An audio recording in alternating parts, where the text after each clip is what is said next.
Sa patuloy na kampanya ng PNP kontra wanted person, arestado ang isang lalaki na may kasong statutory rape ng mga otoridad sa Samar.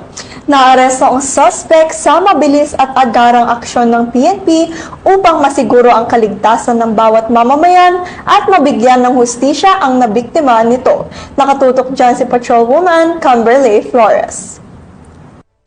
Ng mga otoridad ang isang lalaking wanted person na may kasong statutory rape matapos mahuli sa barangay Buenavista de Second San Jorge, Samar. Bandang alas 5:20 ng hapon nang maaresto ang akusado ng mga tauhan ng 1st Samar Provincial Mobile Force Company kasama ang Gandara Municipal Police Station, San Jorge Municipal Police Station at 3rd Infantry Battalion 7th Infantry Division Philippine Army sa bisa ng warrant of arrest para sa kasong statutory rape na walang inirekomendang piyansa. Ang akusado ay dinala sa 1st Samar PMFC Headquarters para sa kaukulang dokumentasyon at tamang disposisyon. Patunay lamang ng pambansang pulisya ay hindi nagpapabaya sa kanilang sinumpaang tungkulin na hulihin ang mga taong tiwalag sa batas upang mapanatiling ligtas ang komunidad nang sa gayon may patupad ang kapayapaan sa bansa para sa ligtas at maunlad na bagong Pilipinas.